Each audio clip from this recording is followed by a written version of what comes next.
be right back to move it.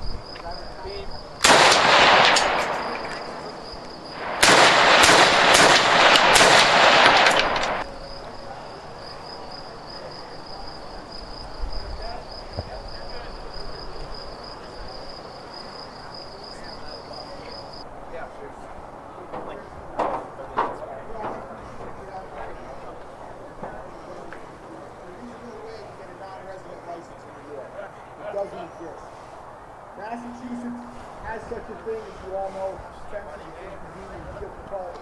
I don't agree with it, but it's not impossible. It doesn't exist in New York. Stuff right there by the chair. Thank you. People who disagree with us say H.R. 38 creates a federal license. It doesn't create a federal license. It's real simple. It's elegantly simple. It says if you're legal to carry at home, you're legal everywhere else. That includes states like Vermont, Maine, New Hampshire, West Virginia that don't require licenses. Arizona, Alaska, all those residents can carry everywhere else.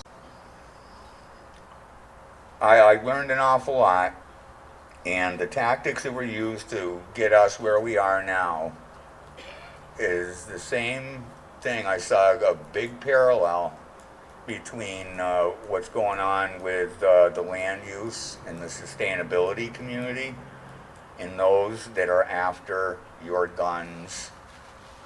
They use emotion, they use fear. They'll never use the Constitution, because if they point to the Constitution for advice on guns, they're going to find a very short Second Amendment that says militias are necessary, and when it comes to government's role in gun control, it is shall not infringe. This is easy. So when government says, hey, you know about guns or ammunition, I was thinking maybe we should, no! That's when you say, no, stop thinking. You've got it wrong. No. These are our guns, and you may not have them. I'm seeking 100% non-compliance with tyranny. All right? I'm telling you, don't give up your guns. There is nothing in law, all right? And legal and lawful are two different things. Law is by nature of its own definition in line with the Constitution. Correct. All right, so when I say you don't need a friggin' FID, all right, it's lawful for you to defend yourself, I mean it. The Constitution says not only that you can, but you should. That your resistance to tyranny isn't an optional, it's a mandate on you if you call yourself an American. Well, we're going to learn more today, and our next speaker is going to take all the time he wants. This is an important message, and I hope you're all going to take notes, yes. Ask questions after, as Mr. DeWeese is going to be here for the afternoon. The smartest guy I know on this stuff. So please take advantage, and please give a big warm welcome for Mr. Tom DeWeese at American Policy Center.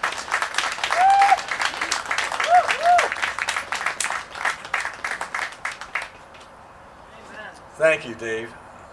I will apologize right at the beginning because my voice is a little weak. Last weekend, I was attempting to fly to Roswell, New Mexico to speak to a cattlemen's association, and apparently the aliens from Roswell decided to create a massive storm over Dallas.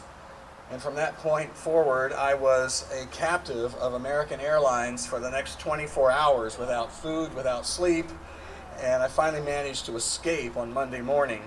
But a couple of days later, I started getting the usual out of that and getting a cold, so my voice is a little bit weak.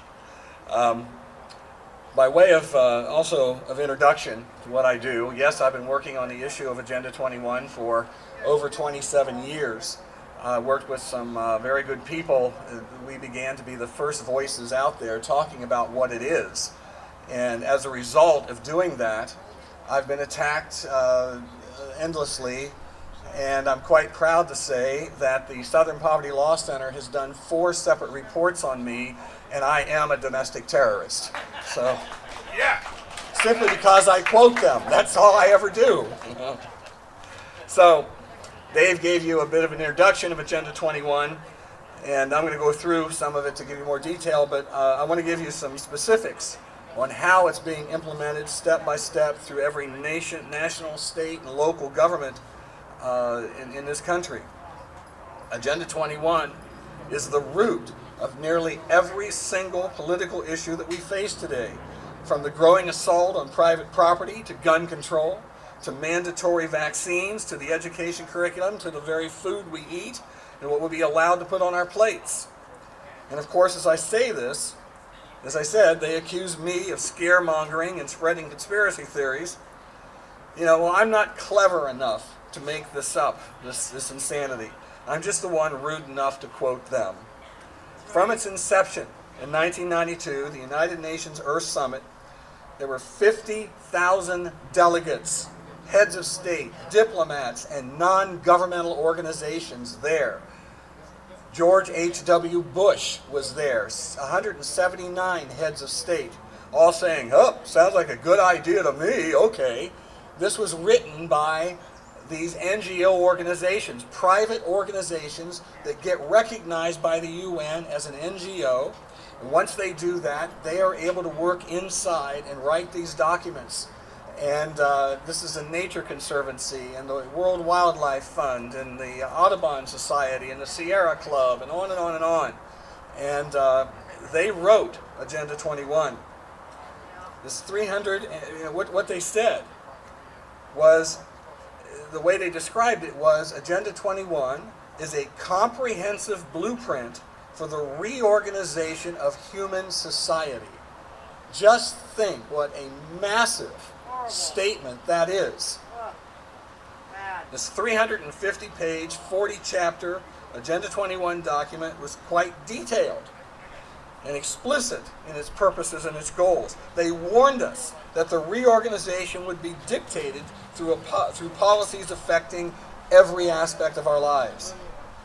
Of course, their most effective weapon is using environmental protection simply as the excuse to pull all at our emotions and to voluntarily surrender our liberties.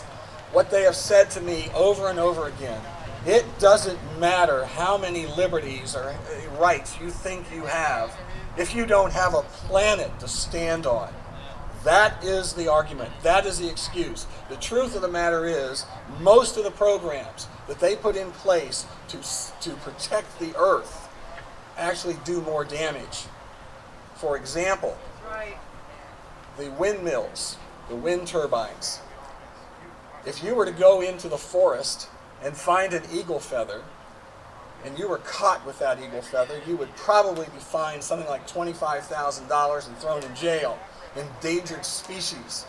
But it's okay for these Cuisinarts in the air to chop them up at will because, well, they're environmentally correct. And so that becomes the answer. If they have deemed it environmentally correct, then it doesn't matter what they do. But the point of it is, none of it has anything to do with protecting the environment. It is about building a global governance and controlling every aspect of your lives. Horrible. And I'll tell you, using the environment, that little detail was specifically spelled out in a report by the Club of Rome, one of these NGO organizations.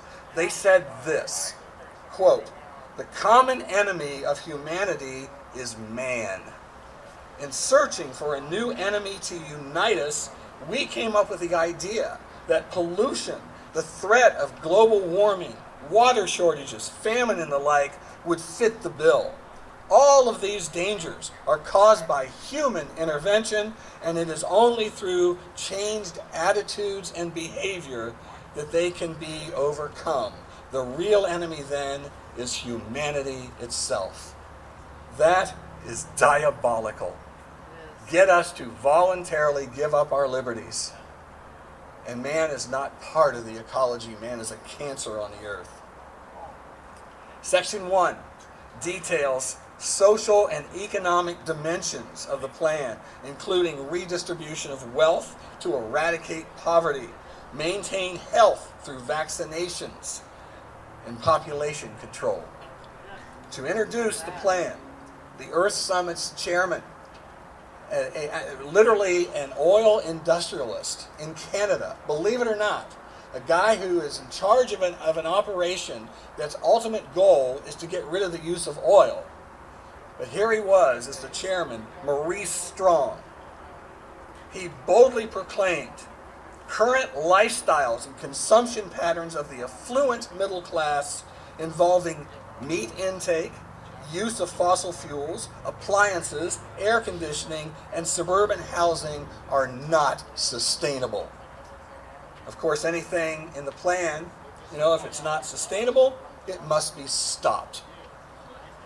In support of the plan, David Brower of the Sierra Club, one of the NGO authors of the agenda, said, quote, "Childbearing should be a punishable crime against society unless the parents hold a government license." Oh my God. Oh, wow. Leading environmental groups advocated that the Earth could only support a maximum of 1 billion people.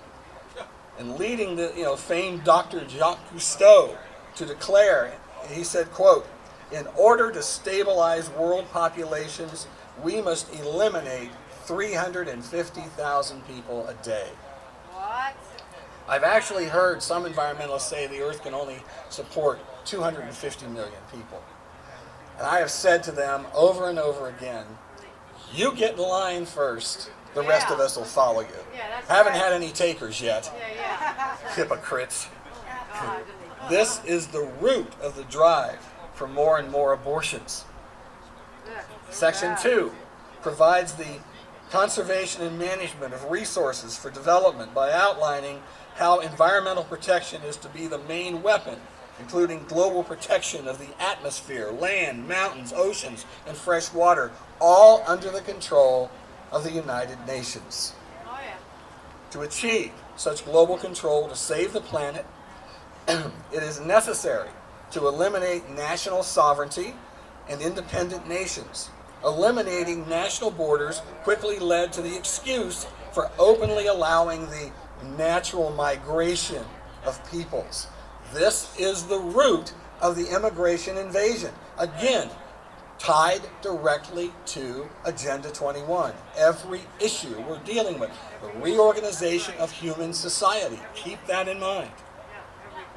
The UN Commission on Global Governance clearly outlined their goal for global control. This is what they said. The concept of national sovereignty has been immutable, indeed a sacred principle of international relations. It is a principle which will yield only slowly and reluctantly to the new imperatives of global environmental cooperation. You see the brilliance of what they did. The environment doesn't follow political boundaries. Rivers run through all kinds of cities, states, whatever. So do the corridors of different ways of the way the environment goes. So this is what they brilliantly focused on to destroy our system of government, is to bring in the environment. And well, you can't have a county government, you can't have even your sovereign nation and so forth, because the environment doesn't recognize that. And this is what they're using to destroy our system of government. Ridiculous. That pretty much explains why the supporters of such a goal go a little bit off the rails when a presidential candidate makes his campaign slogan, "Make America Great Again." The main weapon for the agenda is the threat of environmental Armageddon, particularly manifested through the charge of man-made global warming that they now conveniently made climate change.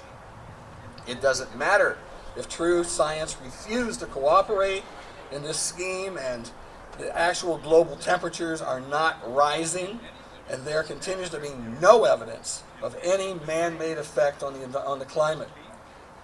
Truth has never been important to them. Timothy Worth, the president of the UN Foundation, said, quote, "We've got to ride this global warming issue even if the theory of global warming is wrong. We will be doing the right thing in terms of economic and environmental policy. Isn't it interesting he used the word economic? We're supposed to be doing this to protect the environment. What's it got to do with the economy? Exactly. But, you know. To further drive home their complete lack of concern for truth, Paul Watson of Greenpeace declared, quote, "It doesn't matter what is true, it only matters what people believe is true." Wow. Woo.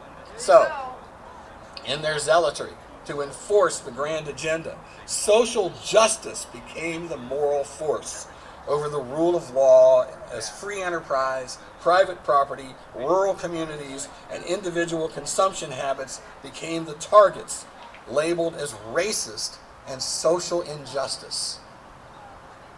Such established institutions of our culture and our free market economics were seen as obstructions to the plan. Talk about obstructionist policies.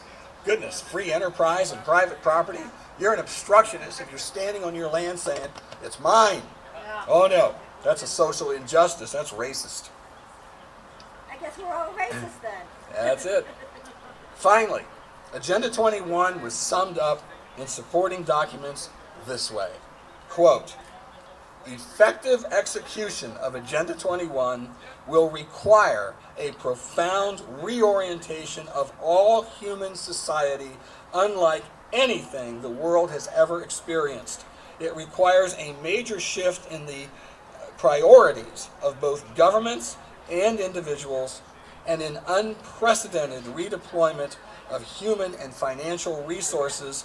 This shift will demand that a concern for the environmental consequences of every human action be integrated into individual and collective decision making at every level." That is what we're facing. Of course, using such harsh terms couldn't be put out to the general public.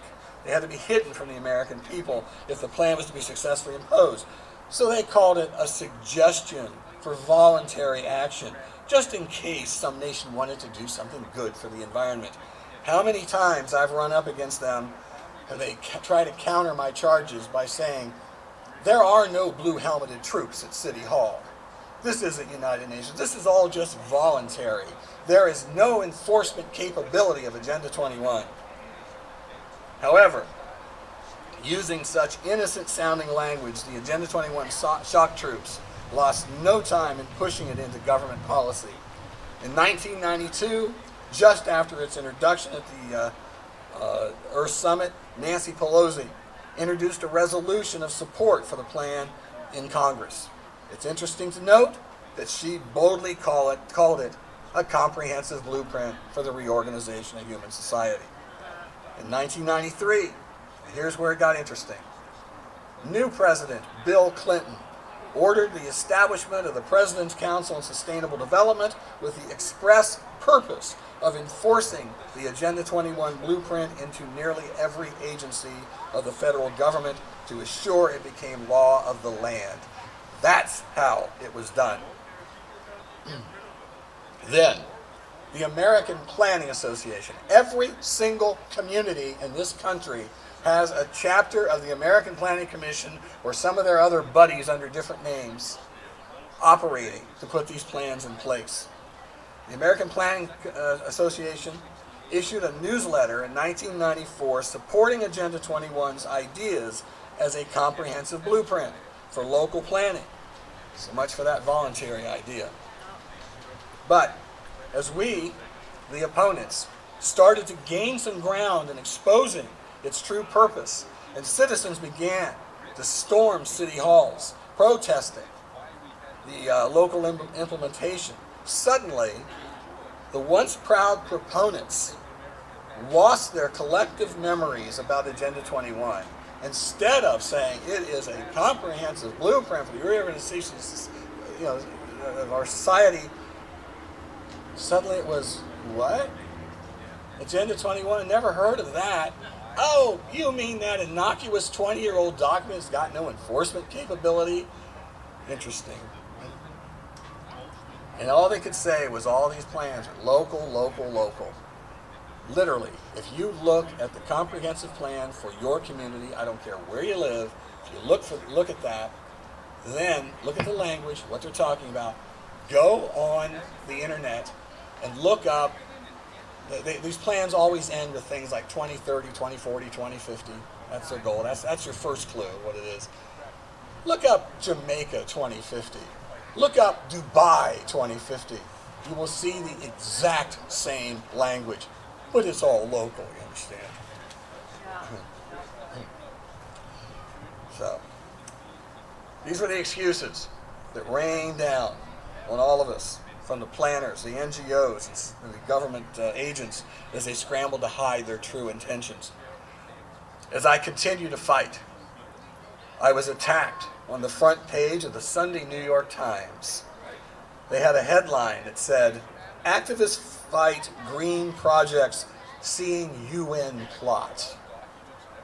The Southern Poverty Law Center, as I mentioned, did those 4 separate reports on me, calling me an anti-government right-wing conspiracy theorist. The Atlantic magazine ran a story entitled, "Is the UN," this is my favorite one, "Is the UN using bike paths to achieve world domination?" That was a genius headline. And I've seen that pop up in some other newspapers where I've appeared. Attack articles appeared in the Washington Post, Esquire magazine, and Mother Jones magazine, just to name a very few of them. All of them focused on labeling our opposition as tinfoil hat wearing nut jobs.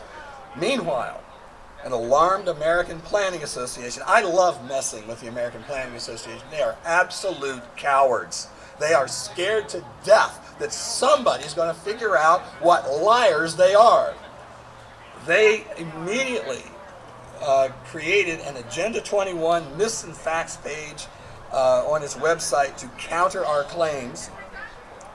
You know, in 1994, they said it was a comprehensive blueprint, but now, in early 2000s, they were saying, oh, no, that doesn't exist. The APA then organized a boot camp to retrain its planners to deal with us using a glossary for the public, teaching their planners new ways to talk about planning. This is the opening line of this glossary for the public. It says, "Given the heightened scrutiny of planners by some members of the public, what is said or not said is especially important to building support for planning." And they went on to say, here are words you're not to use: public visioning, stakeholders, density, smart growth, because such words make critics see red. I have said several times that eventually the American planners are going to have to do their presentations in sign language because they won't have any words left to give it out. Local elected officials, backed by NGO groups and planners, began to deride local activists, sometimes denying them access to speak at public meetings, telling them the Agenda 21 conspiracy theory has been debunked. Have any of you ever gone before your city council or whatever and mentioned Agenda 21? You got the eye roll, the sigh, and oh, that's been debunked, right? That's what they always say. I say, debunked by whom? They've never really brought that up. Most recently, an irate city councilman answered a citizen who was claiming local planning was part of Agenda 21. He stood up and he said, "This is what's trending." Oh, well, that makes it all okay then. Everybody's doing it, yeah. But that's been our fight, to stop this assault on our culture and our constitutional rights. Constitutional protected rights. Over the years, since the introduction of Agenda 21, the United Nations has created several companion updates to the original documents. This practice has two purposes. One is to provide more detail on the plan to be implemented. The second is to excite a global activist with their activists with, a new rallying cry.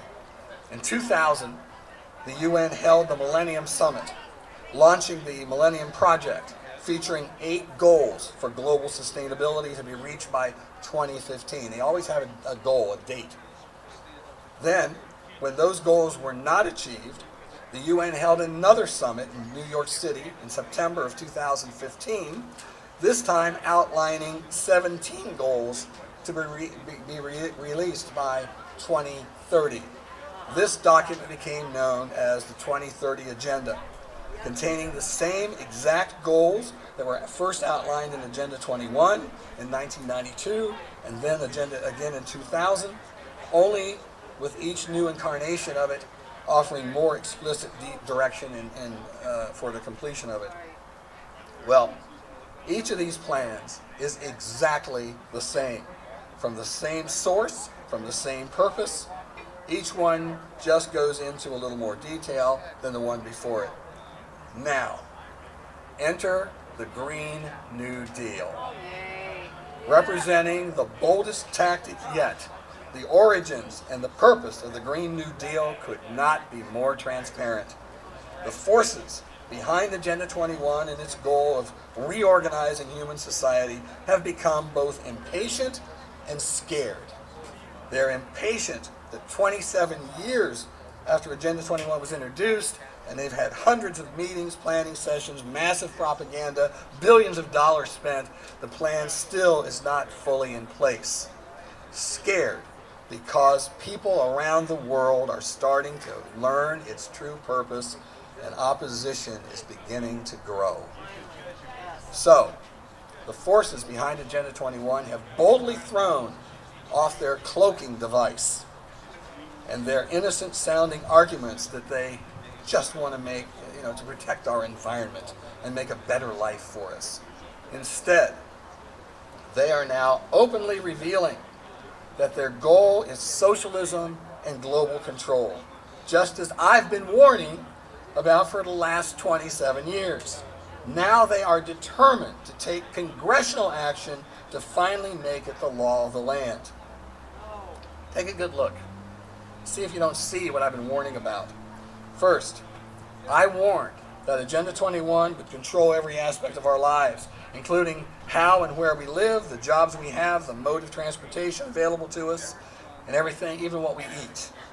The Green New Deal is a tax on everything we do, make, wear, eat, drink, drive, import, export, and even breathe. One of the main plans for implementation of Agenda 21 has been a program called Smart Growth. That's what you'll find in most cities. Enforcing through local comprehensive plans. In opposing these plans, I said one goal was to eliminate cars, to be replaced with bikes, walking, and light rail trains. The Green New Deal calls for the elimination of the internal combustion engine, making it impossible to drive is the tactic. That's why you have the bike paths, that's why you have the rotaries, that's why you have the speed bumps and so forth. It gets to the point where you just say to yourself, I don't want to get in the car. This is a mess. In Ohio, there was legislation before the legislature that said that if you're following someone on a bicycle in your car, you can't pass them. Yeah. So now you're in your car going like this, getting impossible to drive. And you have all this stuff, and here's a guy on a bicycle. You probably get one of the little ladies in one of those little carts like you see in the grocery store trying to speed down the road. Now you have to drive one of these little clown cars they call environmentally safe, and like one person can fit in it. And so you're driving down the road, here are these speed bumps. You're driving up this end and then down that end and then up this end and down it. Eventually you just say, screw it. I'm not going to drive anymore. And that is the purpose of it. Make it impossible to drive. Yeah. So,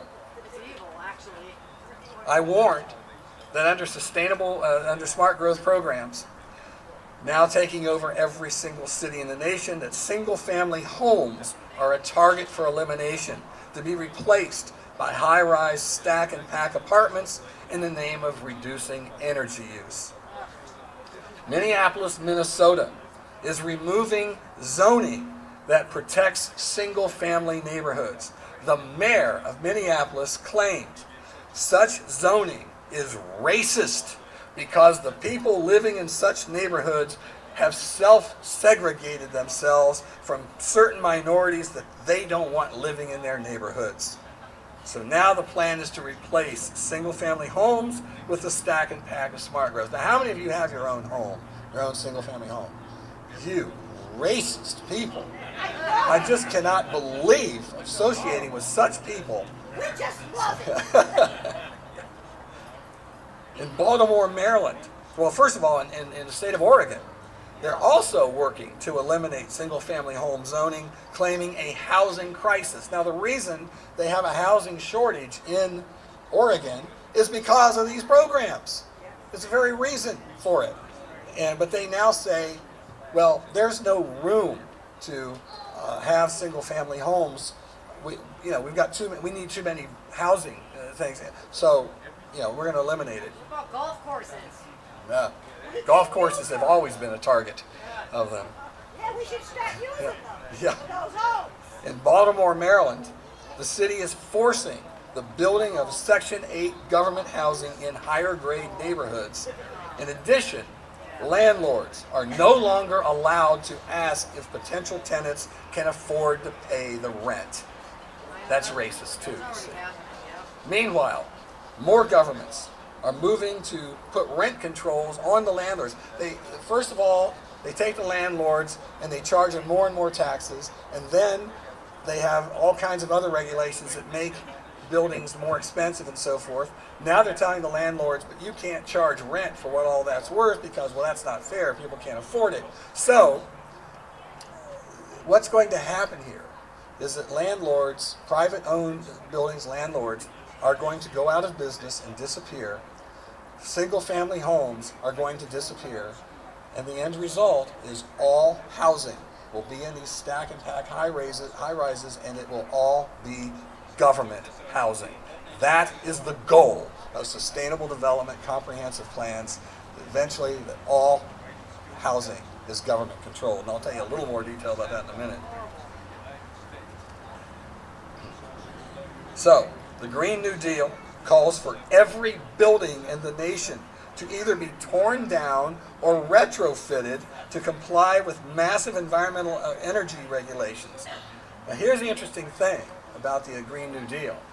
50% of it is already in the works because of Agenda 21 and so forth.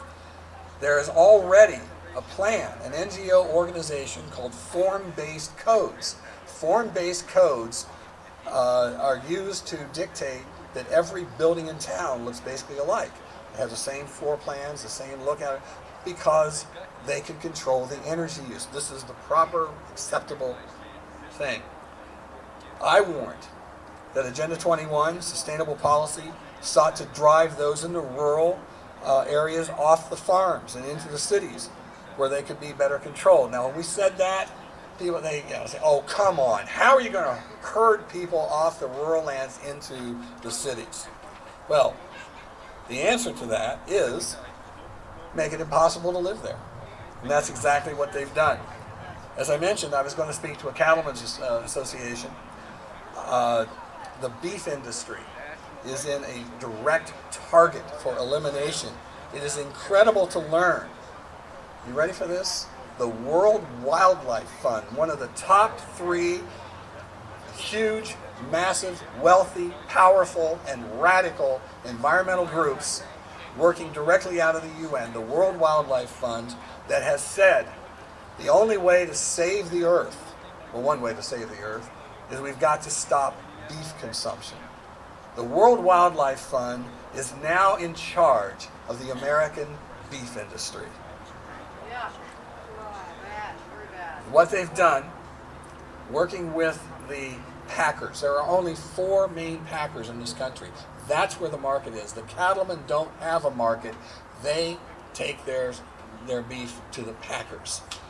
They have now worked, the World Wildlife Fund has now worked with the packers. They've created the Global Roundtable for Sustainable Beef, which all the packers are part of, and they've set up a series of regulations that the cattlemen have to comply to, or they're not certifiable. If they're not certifiable sustainable growers, then they can't sell their product there. World Wildlife Fund is running this. incredibly, the National Cattlemen's Beef Association, the largest, the main cattle organization in the country, is going along with this. They're working directly with the World Wildlife Fund. American cattle producers have been assured, see if this sounds familiar to you, they have been assured that no one wants to harm their industry, just make it safer for the environment. Now, I think the gun industry would recognize that such an assurance sounds a bit familiar. Same source, same tactics, same goals. In short, the National Cattlemen's Beef Association has betrayed its members by allowing itself to be used as the Judas goat to lead the beef industry to sustainable slaughter. Controlling what we eat is a major part of the Green New Deal. I warned that part of the plan of the Agenda 2030 was zero economic growth. You get that? Zero economic. That was a major thing that they talked about at that meeting in 2015. What does that mean? It means in order to have a well-controlled society, we can't have some nutcase coming up with something new over here and inventing something. Go back to the 1890s. You know, Thomas Jefferson and Alexander the Great lived in the same world. They moved in the same transportation mode. They lit their homes with the same candles and so forth.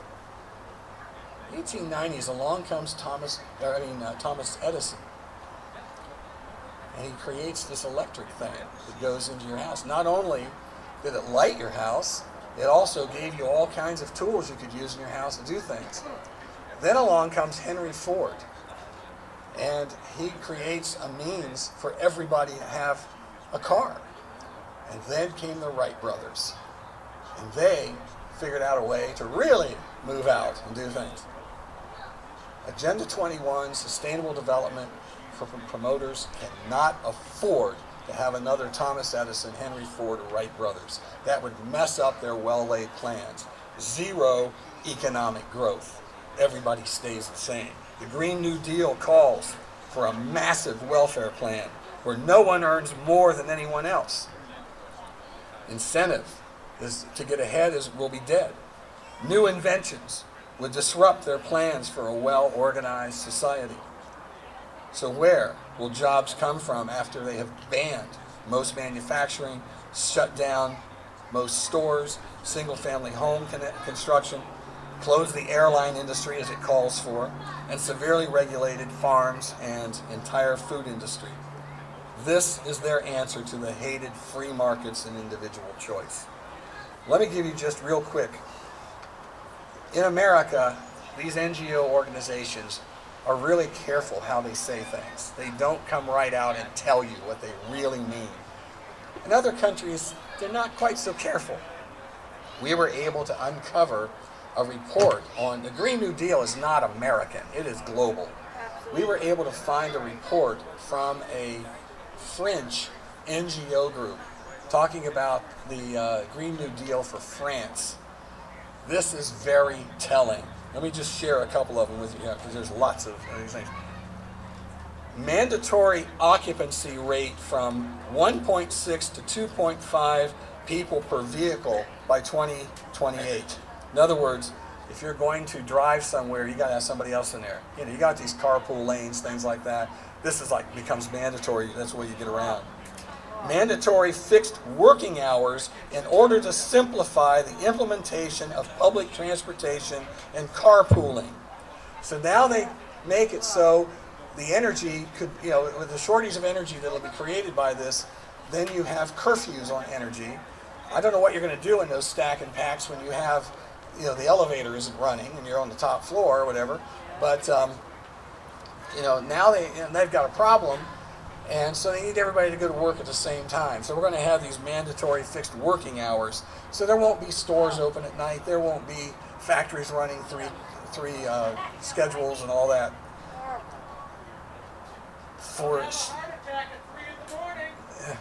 Well, just wait because we're protecting the environment here. It's not our problem. Yeah.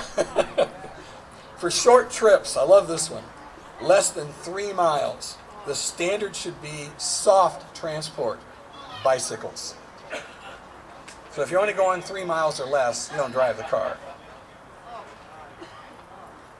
They have a ban. I love this one. Now your kids, this is how you can get them on board with us on this. A ban on the sale of televisions over 40 inches. Somehow that's environmentally incorrect. They also want a creation of a single 5G network. You all know about that. And ladies, a limit to 2 pounds of new clothing on the market per year per person. And finally, this will affect you all. The space used per person must be reduced by 20% by 2030 from the current 430 square feet per person to 344 square feet per person. What that means is, as they're building these stack and pack high rises, now we've eliminated single family homes. And they can only go so high. In smart growth, they put a line around the city. And they say no growth will take place outside that line. That's a no growth boundary. We're going to preserve that for nature. So the city is right here. Well, what happens when the population does grow? There's nowhere to go but up. And so the stack and packs get higher and higher. Eventually you can only go so high because, the air gets thin up there after a while. So what do? Now they got to make the apartments smaller and smaller. They had better accommodations at Alcatraz. So, the Green New Deal will destroy the very concept of our constitutional republic, eliminating private property, locally elected representative government, free markets, and individual freedom.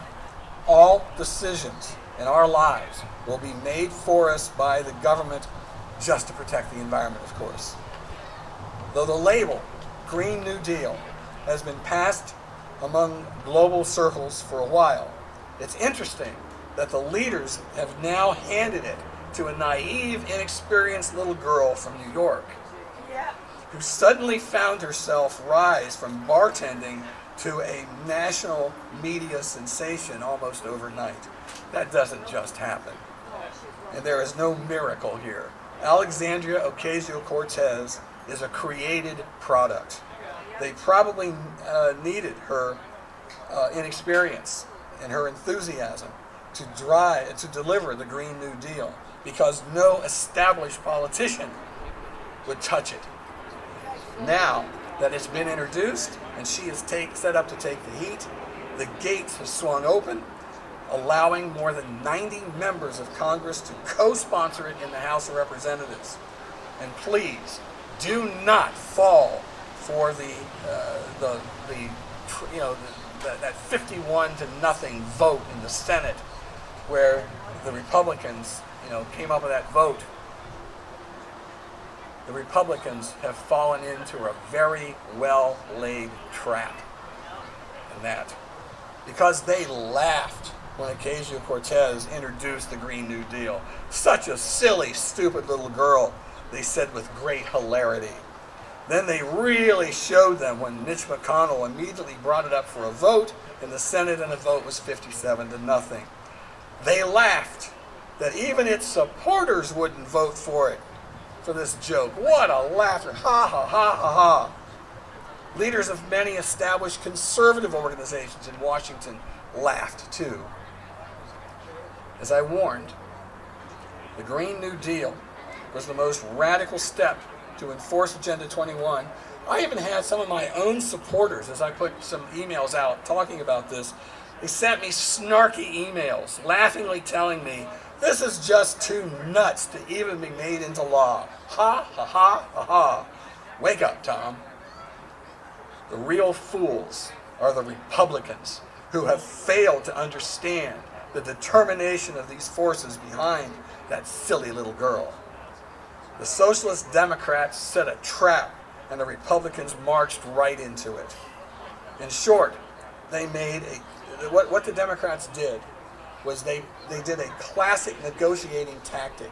They come to the table to negotiate, and they put a proposal on the table that threw it 2 miles down the road.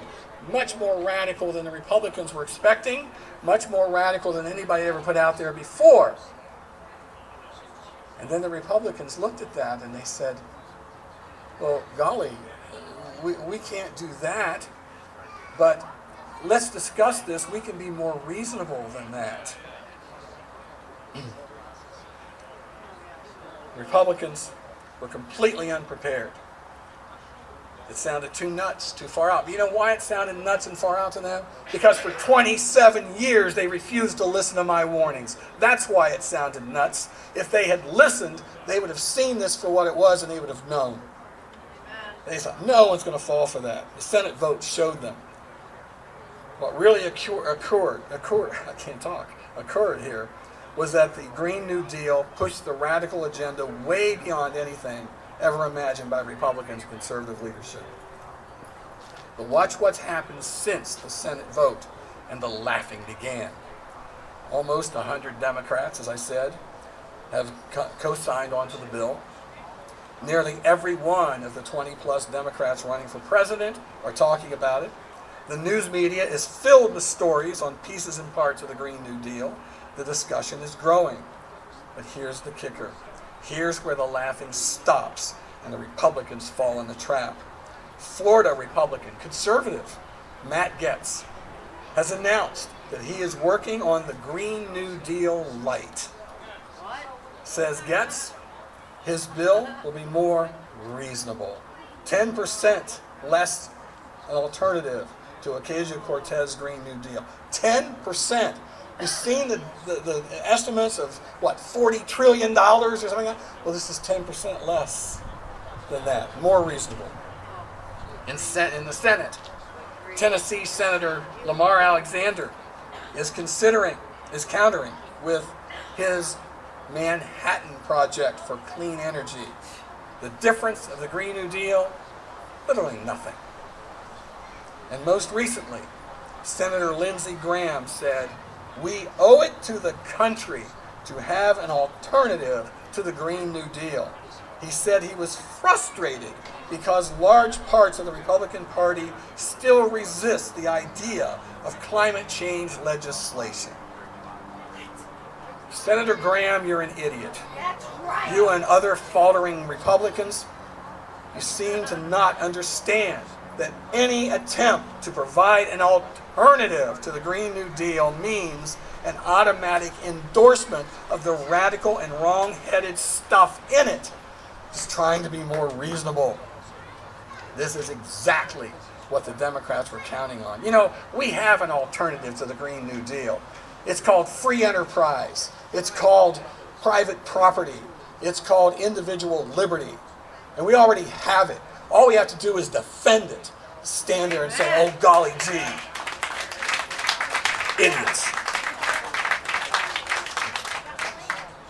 Here they come, the Democrats. They make an outrageously radical proposal and move the agenda miles down the road, and then to be more reasonable, the stupid Republicans join right in with a little smarter proposal. When you're that stupid, you can't come up with a smarter proposal. That's how we lose a nation, to be reasonable to insanity and to tyranny. And now comes this news, as it continues to grow in this. As the Congress, as the news media and the presidential candidates debate the good ideas of the Green New Deal, New York City Mayor William de Blasio has rushed to introduce his own version. It's a bundle of 10 bills designed to meet the massive reduction of energy use called for in the UN's Paris Climate Agreement, which, by the way, President Trump refused to join. The first step was for the New York City Council to pass this Climate Mobilization Act, their own Green New Deal, by a vote of 45-2. The council chamber broke into cheers and applause. Among its provisions are a ban on glass skyscrapers in New York City. What? Glass skyscrapers. Also, hot dogs. Somehow hot dogs are a major threat to the environment, and a massive cutback on energy use. Now, you know, what's really funny When you think about going to New York City, what do you think about? You think about seeing the skyscrapers and the vendors on the street selling the hot dogs, right? Exactly. That's exactly what he's going after. And the cows and the pastures. So here's what we have.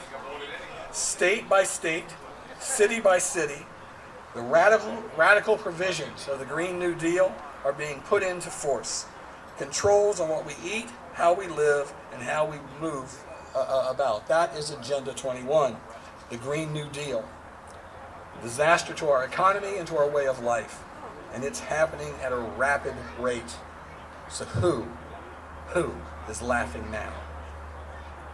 Behind this surprising force to push the Green New Deal are three radical groups, each having direct ties to George Soros, including one called the Sunrise Movement, which markets itself as an army of young people seeking to make climate change a major priority.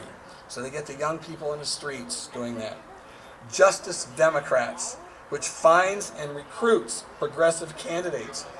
This is how they found Ocasio-Cortez. They recruited her. Her chief of staff is the founder of Justice Democrats. And now there's another one called New Consensus, organized to change how we think about issues. So there you have it. Agenda 21, the Millennium Project, Agenda 2030, the Green New Deal, progress in the world of progressives. They warned us from the beginning that their plan was the comprehensive blueprint for the reorganization of human society. And so it is to be the total destruction of our way of life. To all those elected officials, local, state, and federal, who have smirked at those of us who have tried to sound the alarm, look around you now, hotshots. The global sustainabilists are determined to win this fight and destroy our way of life and our system of government. So you and I have got to learn how to fight back, or we will surely lose the very concept of freedom. We cannot sit there and ignore it, and we can't take the attitude, well, there's just nothing I can do. You cannot do that. But there is a way to stop it. Sustainable development has a bit of kryptonite in it, and they don't want you to know this. The simple truth is sustainable development cannot be enforced without destroying private property rights. So, if you make the fight, the defense of private property in your community, in your local community, you make that the center of your rallying cry, the center of your efforts to fight back, then sustainable development, they'll be in a real problem there. Sustainable development is completely based on fear. Every one of its policies is based on dealing with an emergency. Emergencies that don't exist. But as I said earlier, it doesn't matter what rights you think you have if you don't have a planet to stand on. That's the basis of everything they're doing. This is the tactic. This is why there is the violent reaction, the screaming, the crying to our opposition. They've got the kids from the schools terrified. If you say anything other than what they've been indoctrinated with, oh my goodness, oh my goodness. And this is what we're dealing with. It's the reason why you face such resistance when you try to oppose these programs when you go to local government. Unwittingly, Alexandria Ocasio-Cortez has exposed every one of their lies, that this is about environmental protection and that all these plans are just local, local, local. I actually want to give her an award because she has done more in 6 months than I've been able to do in 27 years to get a national discussion going on about this. And, you know, show and get people talking about how scary this is. What I want to do is give her an award, a copter beanie that has a tin foil on it, and it's got the propeller on top. Now that's environmentally correct because it's wind powered, and so I want to present that to her and thank her for what she's done for me. Yeah. You know, it's amazing. All the industries that are facing destruction by the Green New Deal. You've heard them talking about getting rid of airplanes and, you know, of course, cars and all that. Every industry that's under attack by this lunacy should now join our efforts to stop it. I really think, I'm beginning to work this out, that we need to get in front of some of these CFOs and so forth of these industries and talk to them. Do you understand? Stop looking at us like we're nuts. This is what they are proposing. It's in the plan. Maybe a few of them would start to listen. And what we have to do is stomp on this so deeply into the ground that no politician will ever dare think about resurrecting it again. You have one choice. If you want to restore freedom, fight. Fight for your homes, fight for your community. It will take trench warfare in every single council meeting and every county commission meeting. Because here's what we do. All over the country, when I've spoken, people would say, well, we tried that, Tom. We tried this and that. Tried it once. They go down there and they go to a meeting and they sign a petition or they make a phone call or whatever the case may be. They do that and then they go home. And the other side sitting there going, okay, they're gone. Now, let's go. Go forward. And they say, well, it didn't work. We tried. In my hometown, I was talking to some people there in Ohio, and they said, we had 200 people show up at a meeting and it didn't do anything. I said, how many times did you show up at a meeting? How much pain did you cause them? You didn't. They were ready for you. You went home. They went on with what they're doing. The number one goal,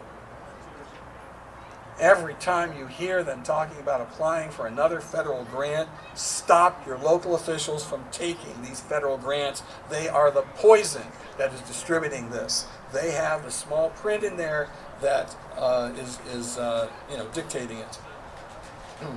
Number two, if you're going to fight for property rights, you can't just go in there and talk about my property, because they've got every excuse under the sun about what they're doing with your property. Well, we have to come over and measure it all, and we have to take photographs, and we have to map things, and we have to do this. And pretty soon, if you've got a stream running through it, that's affected, whatever. Yep. First thing you need to have, and you're going to fight for this, is a clear definition of what private property rights are, your platform. I want to give it to you. This was written by a Supreme Court justice from the state of Washington named Richard B. Sanders.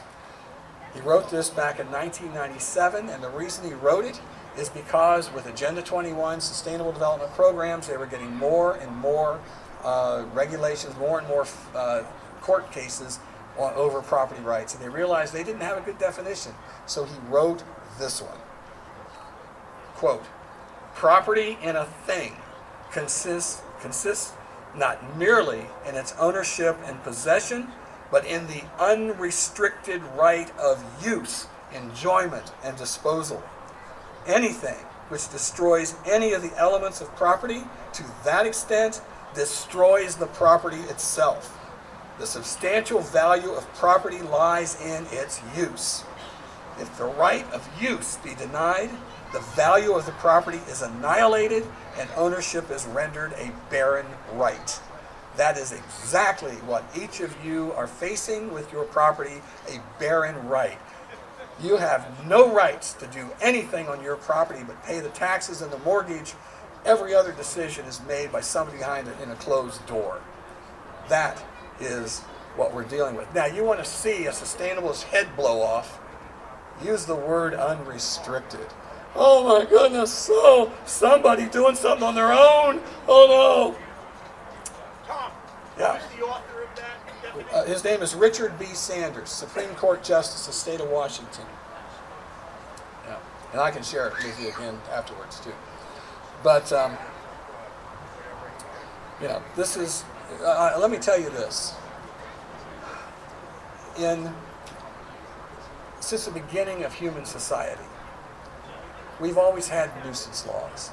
And the point of that is, if you had a neighbor who's doing something, he's got a loud music playing, he's got a bright light on there, he's, whatever. You can go over and say, Charlie, can you turn that light off at night? It's shining in my bedroom window. And if Charlie's a good guy, he's going to say, oh, I'm sorry, I didn't realize that. If Charlie's a jerk, you take him to court. And in nuisance laws. Well, I guarantee you use this definition before them, This is the response you're going to get. If we have unrestricted right of use, somebody is going to put a smelly old pig farm next door to your house. We've got to stop that.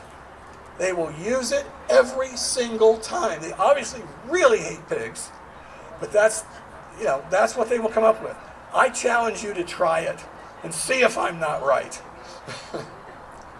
I had a state legislator in Oklahoma use this definition.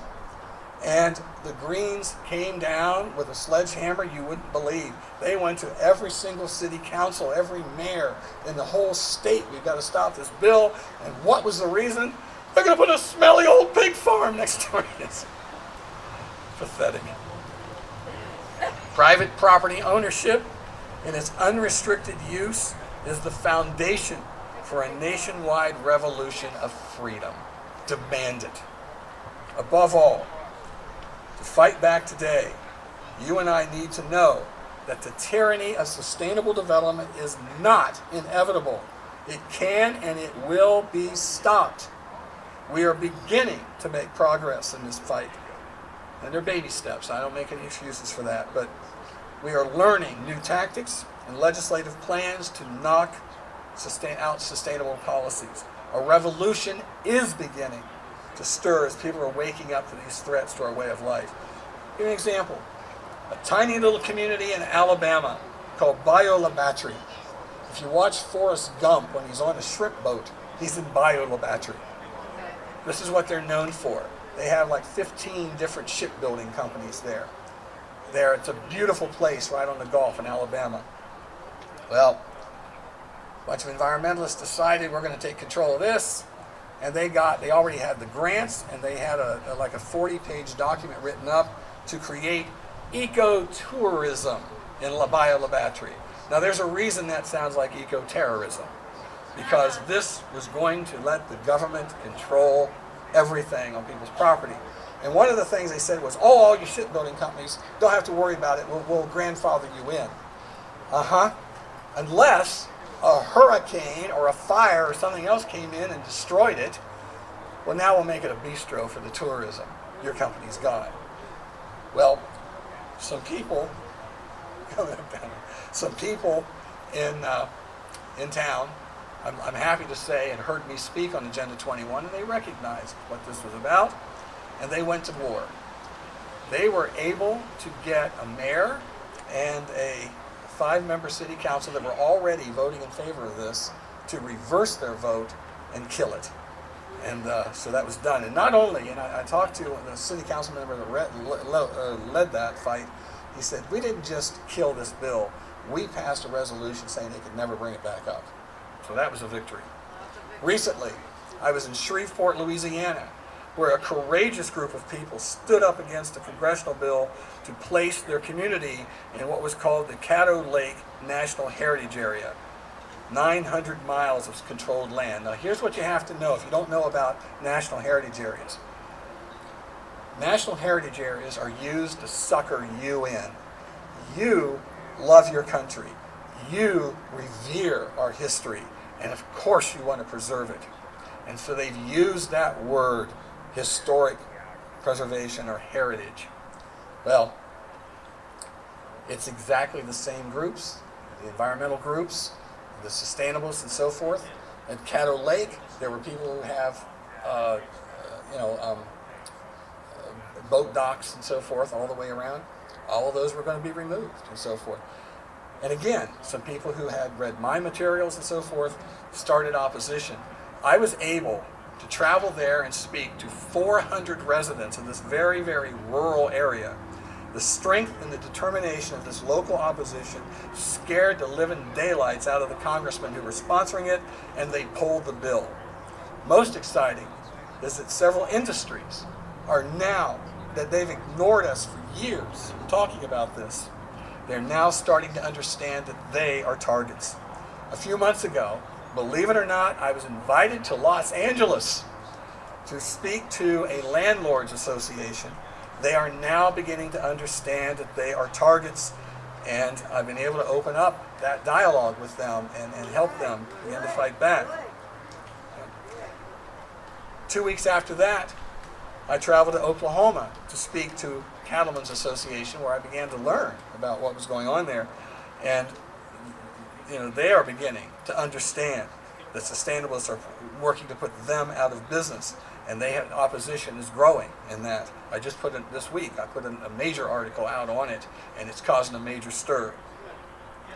What I hate most in all this is the massive arrogance and the corruption on the part of these elected officials and their appointed planners and their county council heads, and you try to talk to them and they simply don't care about your ideas or your needs. The fact is, they do as they please with no pain or consequences for their actions.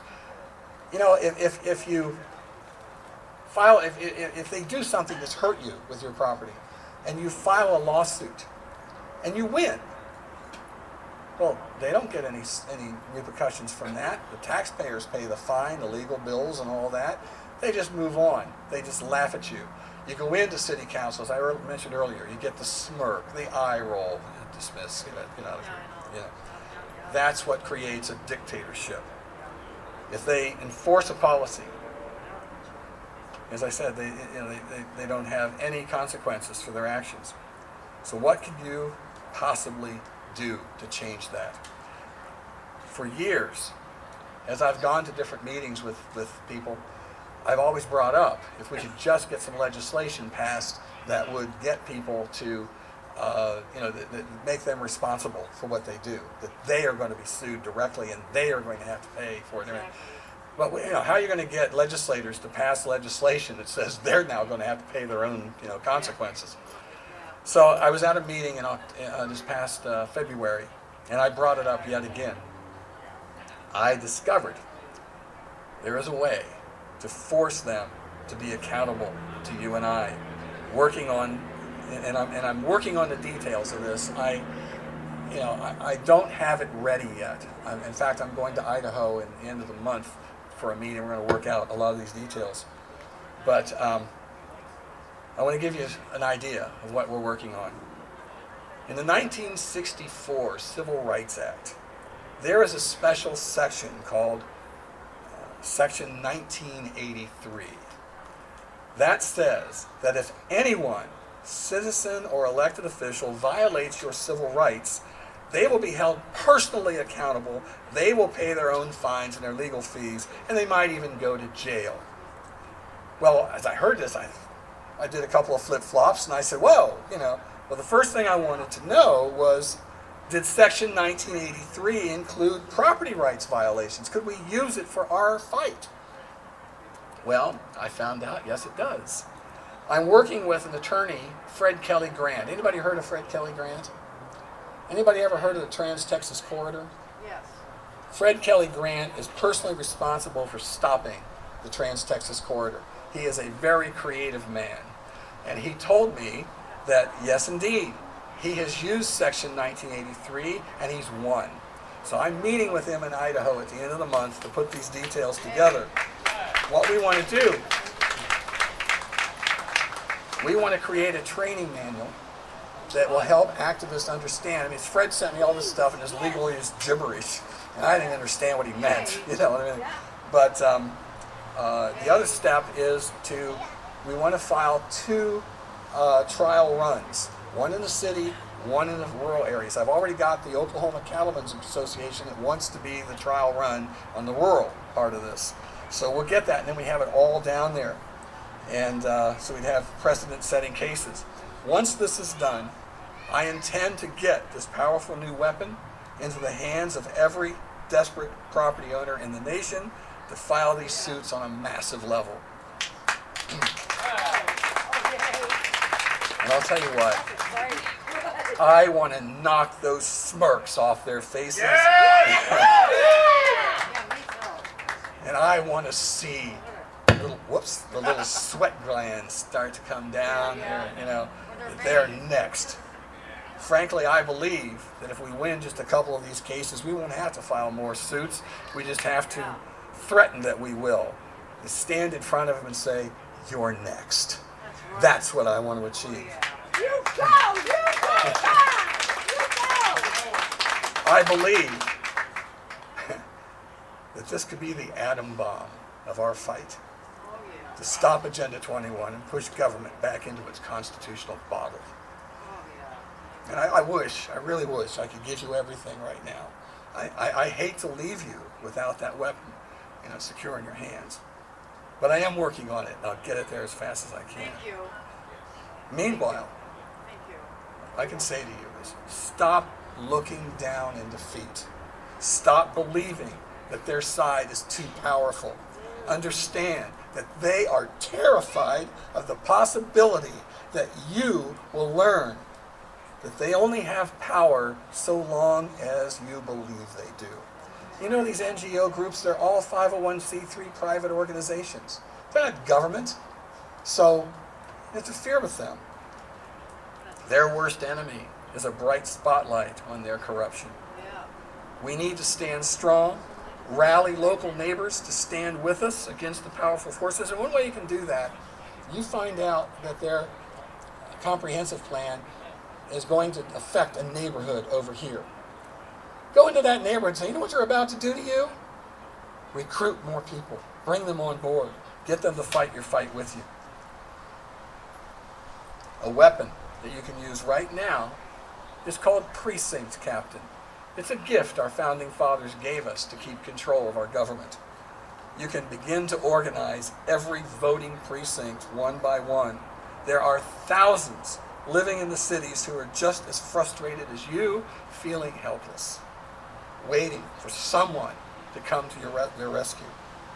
Organize, build political power one vote at a time. That's what the sustainabilists have done. It's not a magic bullet, it's just called hard work. A counter-revolution has begun. With the Democrats in control of Congress, there will be gridlock on the federal level, and it's going to be hard to accomplish anything there. That's why we must first start on the local level. And if we can protect private property in our own community, then we can preserve freedom as a nation. I'm seeing it happen. And that's why I believe if we stay vigilant and vigorous, if we refuse to hang our heads in despair, if we take the offensive, we will succeed in crushing it. As LaVoy Finicum said, it matters how you stand. Right. That's right. Right. Exactly. So I'll just leave you with this thought. How hard do you have to fight? Fight like you're the third monkey on the ramp to Noah's Ark, and brother, it's starting to rain. Thank you.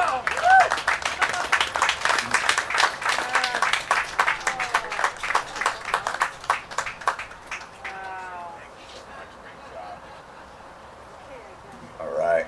So now you know where I got a lot of my talking points about Agenda 21. It was by this gentleman right here. He's done an outstanding job, and we all owe him a great debt of gratitude for pioneering the way so that the rest of us can better understand and organize against this. So thank you very much to Tom DeWeese and the American Policy Center. Tom's going to be busy in just a few minutes. He's going to be upstairs here at the club, and he's going to be interviewed for the documentary I alluded to earlier, Unsustainable. There's a couple interviews going on today, but what I'd like to do is, if I could, Mr. Jaeger, James Jaeger of Matrix Productions is going to come up, say a few words. He's done a number of outstanding documentary films, and he's going to speak just for a few minutes. It's kind of a extra addition to the agenda here, but since his second year on site, this is some important stuff. I wanted to give him a few minutes to introduce himself, the projects he's already worked on. You see, this is one of those film producers, not like the Hollyweird type, that's all fixated on profit and whatnot. These films are distributed for everyone to watch. This is not about money, this is about information. So that being said, I'm happy to give him a few minutes up here. So let's put your hands together for James Jaeger, who's going to be filming here today.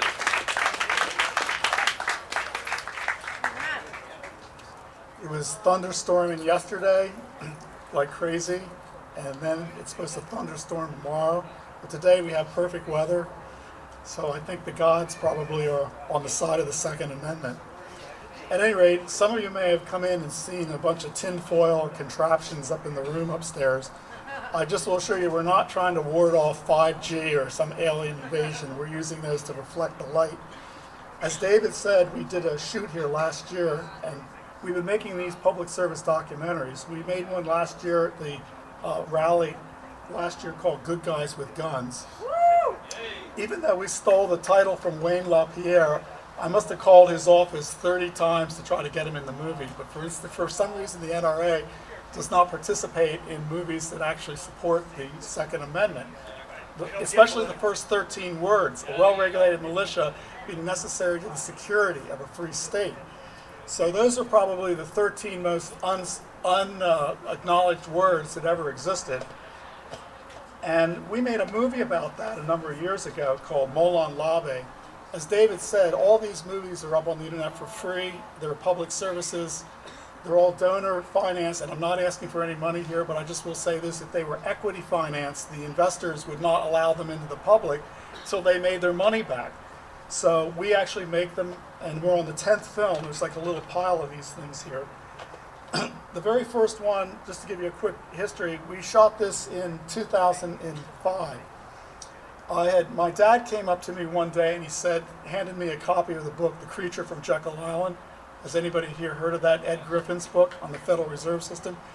And he hands me the book. He says, Jim, read this book. The bankers are crazy. And so I thought, wow, I guess I will. My dad was a psychiatrist, so I guess that was the official pronouncement of the bankers. They are really crazy. So I read the book, and I said, yeah, they are crazy. And I called Ed Griffin and asked him if he'd give me an option on the book to make a movie. I wanted to make a movie on each one of the 14 chapters, and I only needed $2.5 million.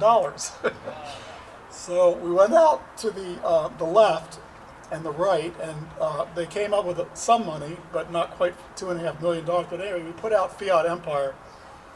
And I had been watching C-SPAN, and I noticed this little guy on C-SPAN arguing with Alan Greenspan all day long. His name was Ron Paul. And he hadn't run for president or anything. He was mainly a star of C-SPAN. So I called him up and I said, Ron, Dr. Paul, would you be in this movie about the Federal Reserve System? So he said, sure, I'll be in the movie. So we ended up putting Dr. Paul, Ed Griffin, Ted Baer, and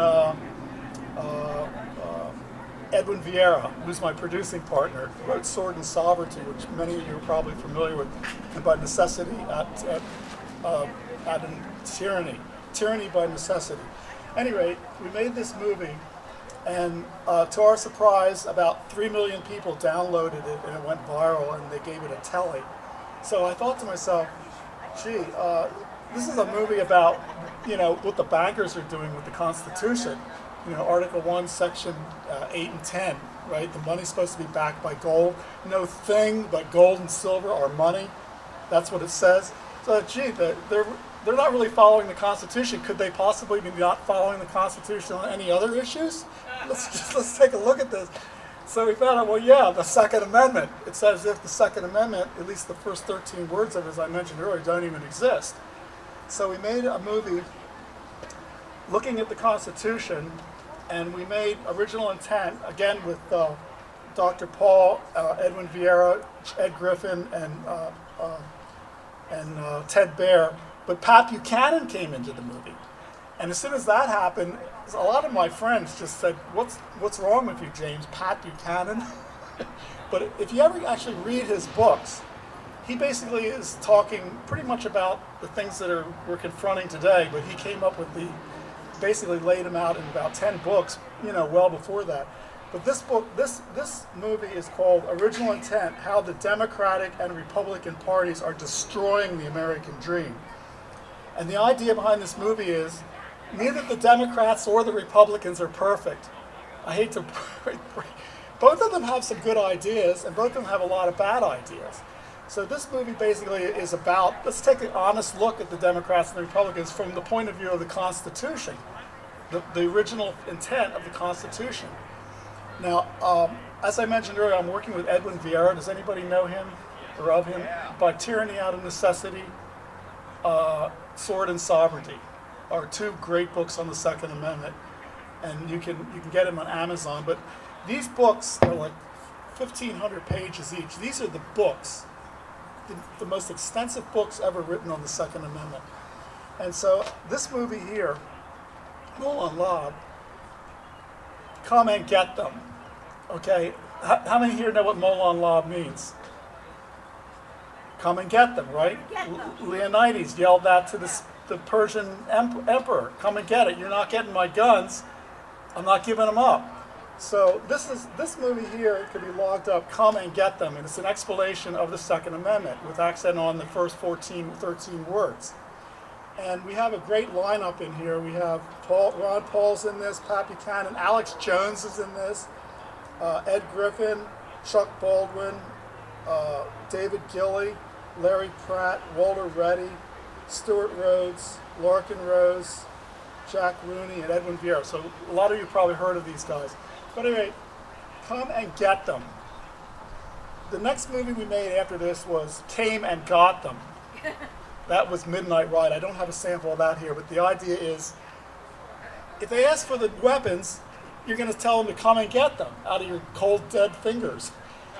If they do come and get them, come and got them, then you've got a problem, Houston. You've got a movie we made which is based on, by necessity, out of tyranny. In other words, when is it okay for the government to cry martial law and start to take away everybody's guns? Well, Midnight Ride goes into that whole problem, and it's based on Edwin's book. So that is Came and Got Them. And then we finished last year the third of the trilogy, Good Guys with Guns, which is Keep and Bear Them. And the idea behind Good Guys with Guns is, just like in the church, the Baptist church, where 28 people, parishioners, were mowed down, and Stephen Williford, the only guy on the block with an AR-12, came running out in his bare feet and stopped the massacre and tracked down the killer and basically was a good guy with a gun. We couldn't get Wayne LaPierre into this movie. What's wrong with that picture, okay?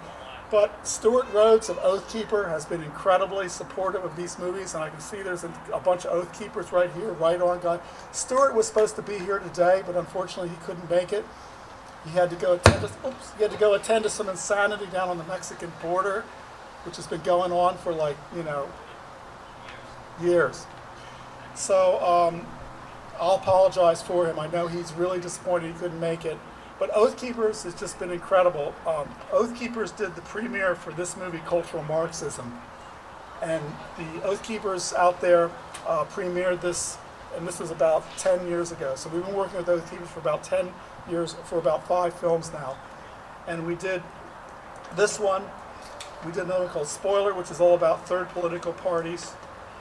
And then we started wondering, why isn't Hollywood and the mainstream media just calling us up every day and asking us to fund our movies and have us all you guys on to interview, and Ed Griffin and Ron Stewart, why aren't we just getting invited on Hannity and all these shows and everything? So we thought, well, gee, maybe they have a problem with the Constitution, or they have some kind of a problem. So we thought, well, let's make a 4-part mini-series about it. And this is a 4-part mini-series about the mainstream media. It deals with Hollywood. The subtitle is How Hollywood Movies and the New York Media Are Promoting the Globalist Agenda. So that brings us up to the current movie, which we're working on, called Unsustainable. And the title of this one is, and excuse me if I don't remember it, because we've changed it so many times that I have a hard time remembering the latest one, but we've settled it down to Unsustainable, and of course that's the opposite of Tom's book, which is sustainable. But this is Unsustainable, the Globalist War on Rural and Suburban America.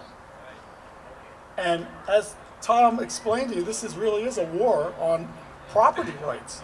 So basically, to summarize up here, this movie is going to be focusing on property rights and gun rights.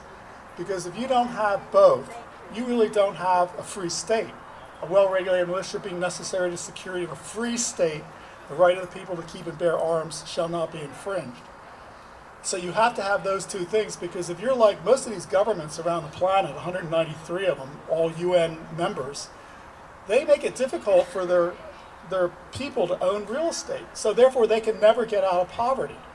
Well, if they can't really get out of poverty, then isn't the UN's Declaration of Human Rights and all their goals really bogus? I mean, they're really not trying to solve poverty. All they're basically doing is trying to solve poverty, not by teaching a man how to fish. They're just giving him money. That's the U.S. Well, really, what they're doing is combine the fact that they're not really trying to solve poverty, and they're trying to take away your guns, because when you read the UN's Declaration of Human Rights, you don't see anything about keeping bearing arms in there. You don't see any of the terms and words that are in the Bill of Rights in the UN Declaration. What's the conclusion? The conclusion is they're trying to basically not solve poverty and disarm the public, the world population, through this organization, the UN, a Pied Piper, for really what amounts to a Marxist New World Order. So this is what Agenda 21 is about. This is what sustainable development is about, ICLEI. This is if you find yourself falling asleep over this subject, you wouldn't believe how hard it was to write the script for this movie, because we had to go through a million different things, internet research, 25 books, to try to boil it down to a 110-minute movie. And that's what we're trying to do today. And thank you, David, for giving me the opportunity to interview these incredible experts. And you and Cindy have done a fantastic job, and I really appreciate everything you're doing. And if any of you want to watch the movies, I'll just say you can go to homevideo.net. They're all up there for free. There's 9 of them. Homevideo.net. They're all for free, and they'll be Unsustainable will be up there too when we're done. If you want to get a DVD, you can go to another place, but it'll guide you. Thank you. All right, yeah. Thank you, James, for what you're doing there. This is a big way of sharing information. The new mainstream media is going to be the independents out there. Those, that take the bull by the horns, don't sensationalize, and just take raw information presented to American people for them to digest and act upon.